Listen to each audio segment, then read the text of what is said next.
होगा अगर आपको ऐसा कोई टापू मिल जाए जहाँ पे आप मर ही नहीं सकते। इस टापू पर जो भी जाता है वो अमर हो जाता है। स्टोरी की शुरुआत में हमें दिखाया जाता है क्रूर राजा जो पूरी दुनिया पे राज करना चाहता है। इस राजा पे अचानक भयानक बिजली गिरती है और पानी समुद्र में वो डूब जाता है।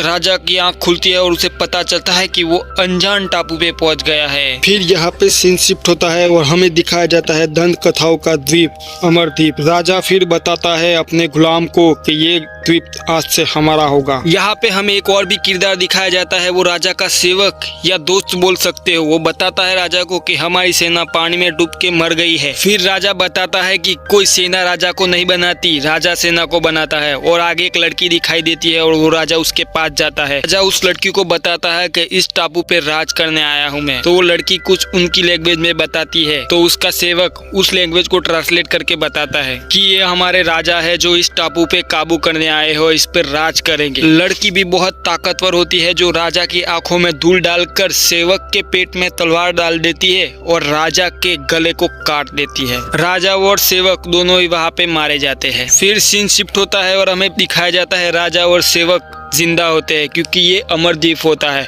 यहाँ पे कोई नहीं मरता, सभी लोग अमर होते हैं। फिर राजा खड़ा होता है और अकेले ही बोल रहा होता है कि मुझे पहले से ही पता था कि मेरे खून में अमरता का खून है, मुझे कोई नहीं मार सकता। अचानक उसका सेवक भी उठ जाता है और बोलता है कि महाराज मैं भी अमर लग रहा हूँ, मैं भी जिंदा हूँ। तभी राजा बोलता है तुम मेरे सेवक होने की वजह से तुम अमर हो चुके हो। फिर वो लड़की बताती है कि इस टापू का नाम एटर्नम है और इस टापू पे हर कोई अमर है, कोई मर नहीं सकता। राजा बताता है कि हम यहाँ पे सैकड़ों सालों तक राज करेंगे और यहाँ की प्रजा हमारे सामने झुक के रहेगी। फिर राजा और सेवक दोनों ही इस टापू के राजा के पास जाते हैं युद्ध करने के लिए। सेवक टापू के राजा का गेट खोलता है और बताता है कि खड़े हो जाओ अपने नए राजा के स्वागत के लिए उत्तरी तटों से एलस्ट्रॉम। टापू का राजा बताता है माफ करना, कौन हो तुम? और फिर राजा बताता है कि यहाँ के सारे राज्यों में पूछ लो एलस्ट्रॉम कौन है और तुम मुझे नहीं जानते, और उसको ध्वनि की चुनौती देता है कि आओ यहाँ पे मेरे साथ ध्वनि करो और जो जीता वो टापू इसका। और टापू का राजा भी तैयार हो जाता है और वो दोनों ही युद्ध करने के लिए तैयार हो जाते हैं। एलस्ट्रॉम पूरी तरह से तलवार लेके तैयार हो जाता है टापू के राजा के साथ लड़ने के लिए और तलवार घुमाता है और दोनों का युद्ध शुरू होता है। जैसे ही वो आगे तलवार से अपना हाथ बढ़ाता है टापू का राजा उसका हाथ काट देता है और उसके पेट में तलवार घुसा के उसको मार देता है। इसके बाद फिर से एलस्ट्रॉम टापू पे किनारे पे आ जाता है और फिर से जिंदा हो जाता है और अपने सेवक को बताता है कि अच्छा है मेरा हाथ फिर से जुड़ गया, वरना मैं तो यही सोच रहा था कि ये हाथ मेरे फिर से नहीं लगेगा। अपने सेवक की मजाक उड़ाता है कि अच्छा है कि यहाँ पे आने से पहले मेरा हाथ जुड़ा हुआ था, तुम्हारी तरह कटा हुआ नहीं था, वरना अनंत काल तक मुझे एक हाथ से जिंदा रहना पड़ता। और फिर से चला जाता है युद्ध करने के लिए। फिर से एक बार गेट खोलता है और एलस्ट्रॉम बताता है कि इस मुकुट पर मेरा हक है।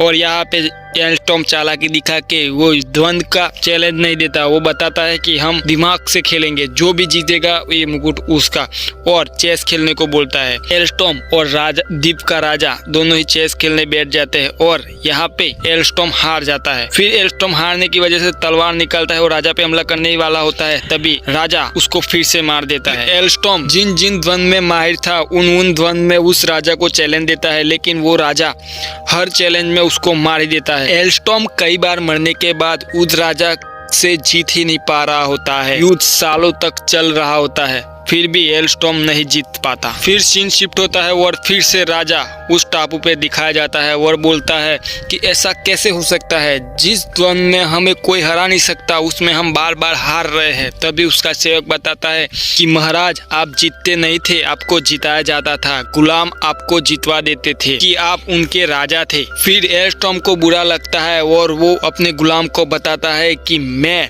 इस टापू पर काली शक्तियों का इस्तेमाल करके राजा बनूंगा। एलस्ट्रॉम उसके गुलाम को धक्का दे के चला जाता है कि तुम चले जाओ, मुझे तुम्हारी कोई जरूरत नहीं है, और वो चला जाता है काली शक्तियों के पास। फिर सीन शिफ्ट होता है और हमें दिखाया जाता है यहाँ पे ब्लैक पहाड़ जो काला कलर का होता है। यहाँ पे काली शक्तियाँ होती है जो बताती है कि क्या चाहिए, और एलस्ट्रॉम बताता है कि मुझे ढेर सारी शक्तियाँ चाहिए और इस टापू के राज करना है। और वो काली शक्तियाँ उसको अंदर ले जाती है और उसको मार देती है। और जैसे ही राजा की आँख खुलती है तो उसके पास एक जादुई मास्क होता है। और एल्स्टॉर्म फिर से वो मार्क्स लेके उन काली शक्तियों के पास जाता है और बताता है कि मैं इस टापू पे राज करने वाला हूँ। और वो काली शक्तियाँ फिर से उसको अंदर ले जाती है और उसको मार के उसकी बलि दे के और एक शक्ति देती है और उसको एक जादुई हाथ दे देती है। एल्स्टॉर्म ऐसे करते करते उन काली शक्तियों के पास जाता है और खुद की बलि दे के एक हथियार लेके वापस आता है। ऐसे कई सालों तक करता है और लास्ट में उसको एक गले में पहनने वाला लॉकेट मिलता है और वो बहुत ज्यादा काली शक्तियों का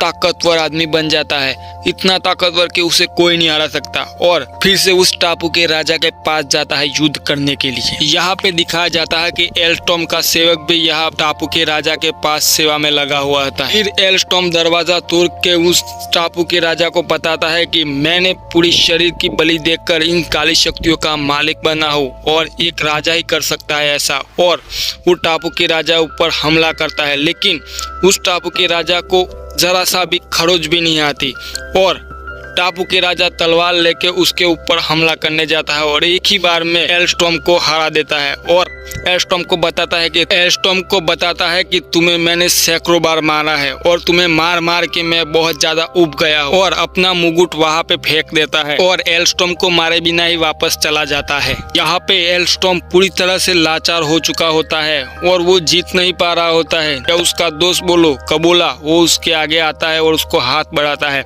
तभी एल्स्टॉर्म को यह रियलाइज होता है इतनी गलतियों के बाद मैंने इतनी बुरा तुम्हारे साथ किया, फिर भी तुम मुझे हाथ दे रहे हो। तब कबूला जो उसका सेवक होता है वो बताता है कि इस टापू की यही खासियत है कि यहाँ पे हम कितनी भी गलतियां करें लेकिन हमको मौके मिलते रहते हैं। फिर भी एल्स्टॉर्म इतना लालची होता है कि वो राजा के मुकुट को लेके भाग जाता है और बोलता है मुझे मिल गया और वापस से उस टापू के पास जाकर बैठ जाता है और वो मुकुट पहन लेता है और अपने आप को पानी में देखता है। फिर एल्स्टॉर्म को अचानक ये रियलाइज होता है कि इस टापू के राजपाट की कोई जरूर नहीं है, जरूर है तो अच्छे दोस्त की, अच्छे सेवक की।